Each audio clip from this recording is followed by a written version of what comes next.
es todo un tema. Y vamos ya lo tenemos aquí sentado en nuestros estudios a Roque Cantoya de Doxa Data. Roque, ¿cómo te va? Buenos días, bienvenido nuevamente. Juan, ¿cómo estás? Buen día, gracias por la invitación. También un saludo a toda la audiencia. Bueno, ustedes están en permanente estudio de la opinión pública y demás, y también hacen valoración de todo lo que está pasando, ¿no? ¿Qué opinás de lo que escuchaste, de lo que comenté? Mirá, estamos frente a una crisis política, una crisis económica de raíz política. Y lo conversaba con colegas hace poco, uno ha estudiado por su formación bastante historia económica de nuestro país, y muchas de las crisis económicas son de raíz política, y esta parece ser una más. Un ciclo que se extendió casi de 20 años con un signo monetario con vaivenes, pero que siempre parecía que le encontrábamos la vuelta para estirar su agonía, pero que ha encontrado un gobierno nacional aparentemente inactivo, y eso es lo que más genera sorpresa en la población, yo creo. Y lo tenemos medido, la inacción y a veces hasta la negación por parte de algunos funcionarios políticos del gobierno nacional respecto a lo que está pasando en la calle. Hoy todavía hay actividad económica producto de la salida de la pandemia, producto del crecimiento, el rebote del año pasado, pero evidentemente con indicadores de inflación más cercanos a 100% interanual que a 50%, y con la escalada que ha tenido el tipo de cambio, lamentablemente pronto vamos a ver ya en la economía doméstica, en la economía real de cada comercio y cada familia, cómo afecta el salario real. Si hoy le preguntás a ver, digo en pensamiento y por lo que voy charlando con amigos, con vecinos, si hoy le preguntás a 10 rosarinos, y tomamos Rosario, que es donde vivimos, si tomás 10 rosarinos, le preguntás, ¿cuál es el problema más importante que crees vos que tiene la ciudad, o que tienen los que habitan la ciudad? ¿La inseguridad o la economía? Hoy te dicen la economía. Mirá, con el desborde de inseguridad que ya sabemos que tenemos. Por supuesto, ¿no? También hay un efecto acostumbramiento, algunas problemáticas que van perdiendo relevancia en una medición puntual. Cuando uno estudia la tendencia, por supuesto va a seguir siendo inseguridad. Pero te lo comentaba hace un mes y medio, cuando nos encontramos en la charla, que a nivel provincial nos daba inflación por encima de inseguridad, y había generado sorpresas en algunos interlocutores. Pero claramente es un problema que la gente siente muy en su día a día, y que en lugares donde no están atravesados por la inseguridad, por supuesto, tiene todavía mucho más peso. Hoy en Rosario nos sigue dando la inseguridad, estadísticamente hablando, por encima de la inflación. Pero la realidad es que cuando uno suma problemáticas de índole económica, inflación, desocupación, pobreza, bueno, el otro 30% restante está cubierto por este tipo de problemáticas, y que además la gente había votado este gobierno con la esperanza de poder resolverlas, porque veníamos también de un 2018-2019 muy turbulento en materia económica. Exacto.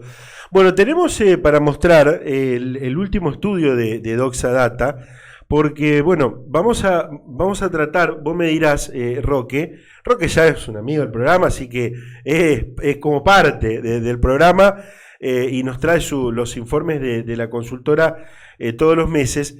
Vamos a mostrar y decime los tres tópicos, los tres puntos más importantes que tiene el informe. Nosotros en pantalla vamos a ir poniendo a aquellos que nos están mirando por el streaming, y por supuesto tenemos que contarle a los que están escuchando por Radio del Plata desde su auto, desde su casa y demás, como siempre lo digo. Pero ¿cuáles son los 3 puntos que quizás más deberíamos tener en cuenta? Primer punto, Juan, la recuperación de la gestión provincial. Ya es el segundo sondeo consecutivo donde vemos un leve repunte de la gestión de Omar Perotti, pero que ya consolida una tendencia de que parece haber ingresado a una fase ascendente en su nivel de aprobación, sobre todo en la región oeste y norte de la provincia. Y eso también hay que ser claro.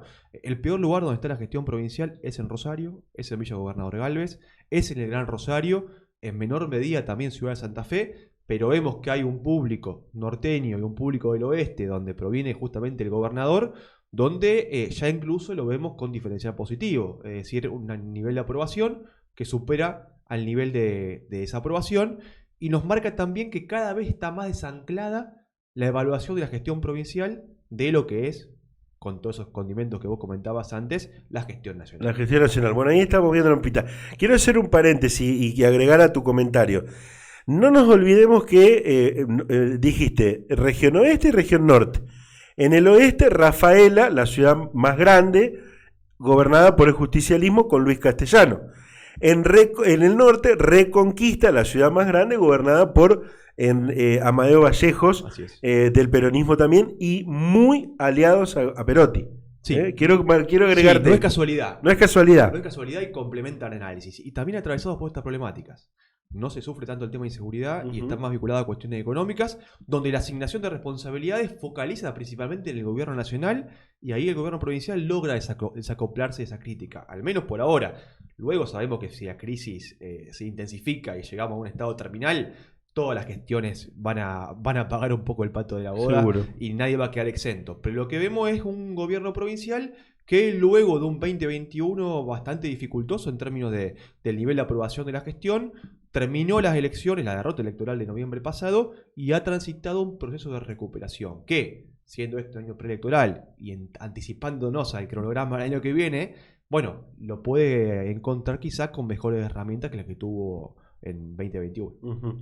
Bueno, vamos a otro. Entonces, a ver, para volver al informe.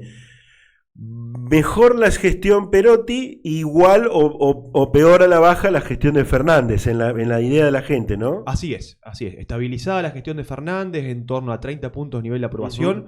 Peor en el interior que en Rosario. Peor en el interior que en Rosario. Y Perotti al revés. En fase ascendente, creciendo. Mejor en el interior que en las grandes ciudades. Los números, por ejemplo, Venado Tuerto son bastante malos. Está casi cerca del 30% de nivel de aprobación. Pero como insisto, también los liderazgos locales ejercen su influencia en las preferencias de los vecinos. Seguro. Dame otra. Segundo dato interesante en lo que tiene que ver ya con lo nacional, cómo se consolidan algunas preferencias de los grandes dirigentes que tiene el país. Hoy Cristina nuevamente la tenemos como la de mayor intención de voto en términos individuales en Santa Fe, cerca del 20%. El estudio de mayo nos había dado 18, un poquito arriba Larreta, pero se consolida esa dupla de Larreta-Cristina Fernández como lo de mayor intención de voto en términos individuales, pero con una característica muy particular. Cristina más cerca del techo que su piso electoral y siendo el actor política con mayor rechazo en la provincia. Claro. Cuando le preguntamos a los santafesinos a quién jamás votaría, ahí aparece Cristina Fernández como la de mayor rechazo, no tan lejos de un Mauricio Macri, no tan lejos de un Javier Milei, sobre todo en el interior, pero Cristina con ese 20% consolida un núcleo de adherentes. Ahora, nos cuesta entender cómo ese 20% puede proyectarse a un número que le permita ser competitiva realmente en una elección general y ni hablar en un balotaje. Sí, porque allí estamos viendo, le cuento a la audiencia que nos está escuchando por la radio, en la pantalla, los números, ¿no?, de esta intención de voto a elección de presidente.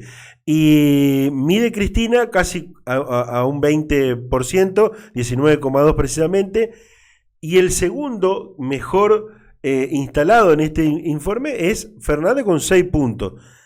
Y muy lejos, Massa con 4,5, muy lejos de Cristina. Dentro del frente de todos. Dentro del frente de todos. Luego, Horacio Rodríguez Larreta, 17,3, 14,1 Macri, 7,6 Bullrich. Mane 5,4, dentro de lo que es Juntos por el Cambio. Si vamos a la placa siguiente, ahí vemos cómo está el tema entre los frentes, ¿no? Me gustaría que lo cuentes. Sí, cuando pasamos a agrupar esos candidatos por fuerza política, claramente Juntos por el Cambio hoy nuevamente sigue siendo la fuerza con mayor nivel de adhesión, se consolida en torno a los 45 puntos y desplaza a un segundo lugar del frente de todos por más de 15%, lo que entendemos que es el piso histórico, por supuesto, del peronismo de Santa Fe, pero nos muestra en las claras que Santa Fe probablemente sea una provincia que a nivel nacional el año que viene, si bien todavía falta muchísimo, vote por un cambio nuevamente y se reproduzca o se replique el resultado que tuvimos en noviembre pasado con la victoria de Lozada sobre Lewandowski. También hay que aclarar, hay que ver quién es el que personifica, el que materializa, el que encabeza esa lista de Juntos por el Cambio. Como te decía, cuando preguntamos por el rechazo de los actores, Larreta todavía es un actor que hasta tiene para crecer en niveles de conocimiento al interior de la provincia y que tiene una imagen positiva bastante alta y una negativa baja. Tiene un regular interesante que es para trabajarlo y que seguramente sus asesores estén trabajando en eso, pero que se diferencia bastante de lo que es compitiendo, por ejemplo, Mauricio Macri. Macri también está más cerca del rechazo. De su techo que de su piso en este indicador que tenemos nosotros. Si bien el rechazo es algo menor que Cristina Fernández, pero hay actores que, inclusive llevados a una situación de balotaje, todavía están indecisos respecto a qué actor pueden llegar a votar entre un Cristina Fernández y un Mauricio Macri. La reta esa carga de la gestión 2018-2019 no la tiene, y hoy aparece sin duda como un triunfador en un eventual balotaje entre Juntos por el Cambio y el Frente de Todos. Bueno, hay que entender de que hace 3 años y 2 años, 3 años podríamos decir, la gente optó por el Frente de Todos porque entendía de que el mal de Juntos por el Cambio era la economía. Así es. Y hoy vuelve a cambiar y vuelve a elegir al partido opositor por lo mismo, porque no le soluciona lo principal, ¿no? Que es la economía, me parece. Sí, estamos en una época, en un clima contextual, en un momento de clima de opinión bastante particular, donde no logra consolidarse ninguna tendencia. No ya de los sondeos, sino tendencia a la construcción de un proyecto político que pueda sostenerse en el poder. Y tiene que ver también eso con cuestiones culturales, con cómo se viven los tiempos, con la aceleración, con la desincronización entre las demandas ciudadanas y la capacidad de respuesta del Estado. Y yo creo que en eso la pandemia todavía ha contribuido, ha dinamizado más esa divergencia entre lo que el vecino demanda y lo que responde el Estado. Entonces, el voto de confianza cada vez es más volátil. No es tan estable como antes, y si evidentemente los distintos gobiernos, más allá de su núcleo duro, no logran dar respuesta a los problemas que el vecino entiende que son prioritarios, o más aún, los agrava, le quita el voto de confianza y vuelve nuevamente al lugar donde votó anteriormente sin ningún problema. Exactamente. Bueno, seguramente para otra charla y también para ampliar, porque es largo el tema, me parece que hay que empezar a pensar quizás en una reforma del sistema electoral, del sistema político, mejor dicho. El sistema político. Fíjate que ha pasado ya en Gran Bretaña, el primer ministro renuncia por problemas económicos, bueno, y de otras índoles. Ahora en Italia renuncia, pero hay de alguna manera, hay cambios dentro de lo que es la gestión, ¿no? Dentro de lo que es el mismo gobierno.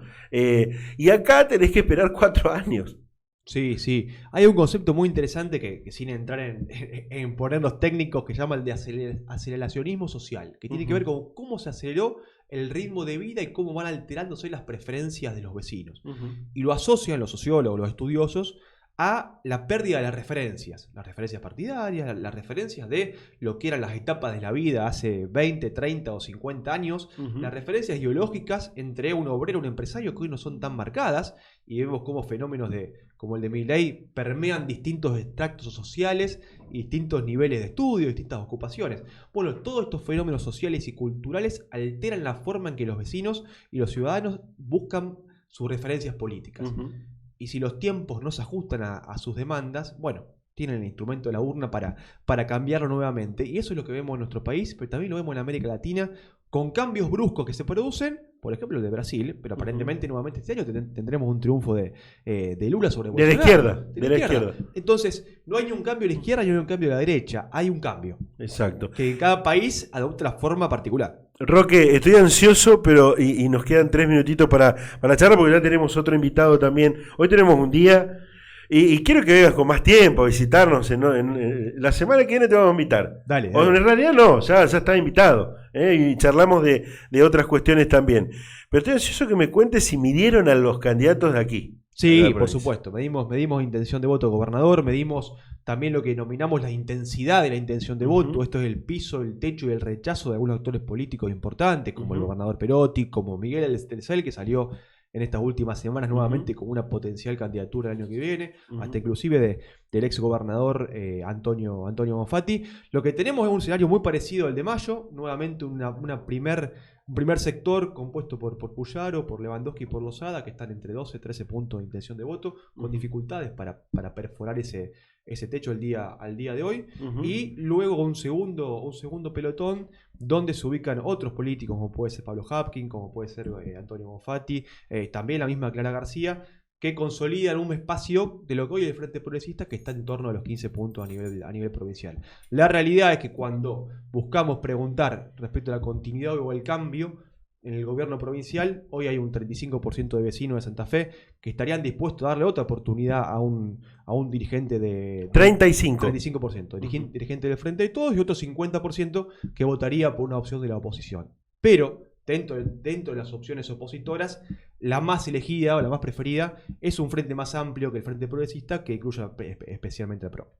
Esa historia del escenario de tercios, de a poco se va desinflando. Yo creo que de a poco se va desinflando, sobre todo porque si a un año no electoral tenemos, sacándolo a Bonfatti, que mantiene un piso aproximadamente de 10 puntos de intención de intención de voto, sacando esa figura, el resto, inclusive a Pablo Hapkin, le cuesta perforar por afuera de la circunvalación de Rosario, y si el intendente de la ciudad da el salto y conforma un frente mayor, entendemos que vamos a un escenario mucho más polarizado del que tuvimos 2011, 2015 o 2019. ¿Del CEL mide? La del CEL lo medimos, es de los actores políticos con mayor rechazo, tiene mayor rechazo que el gobernador Perotti, tiene mayor rechazo que Amalia Granata, tiene mayor rechazo que, por ejemplo, Bonfatti o hasta Batistuta, lo hemos medido, que circulaba también en algunas notas periodísticas, pero conserva un piso interesante de 7, 8 puntos y una posibilidad de expandirse hasta unos 22 puntos de intención de voto. La cuestión ahí, Juan, va a ser con lo atractiva que se va a poner la elección a diputados provinciales, y efectivamente Perotti encabeza la lista del Frente de Todos. ¿Y qué tiene la oposición hoy para ofrecer en términos de candidatura de peso que le dispute realmente a Perotti y la mayoría de la Cámara de Diputados? Aparentemente no sobran tantos nombres, Telcel puede ser uno de ellos. Seguro. La última, en el peronismo, la figura de Lewandowski muy lejos del resto, de los 3 o 4 nombres que se dan, o está más cerca. Sí, muy lejos del resto, no vemos crecimiento. ¿A quién otro se mide el peronismo? Nosotros medimos a Mirabella, lo medimos a Clery y a Busato. Ninguno por encima de los 3 puntos de intención de voto, y todavía con dificultades para mejorar en términos de nivel de conocimiento por afuera de su zona de influencia. Busato en Santa Fe, Claria un poco más en Rosario. Lewandowski tiene muy buena intención en Rosario, intención de voto en Rosario, también en el Gran Rosario, y lo hemos visto con ya algunos movimientos al interior de la provincia que lo ubican realmente como un candidato competitivo para el año que viene. Gracias, Roque. Juan, gracias por el espacio. La semana que viene estás nuevamente.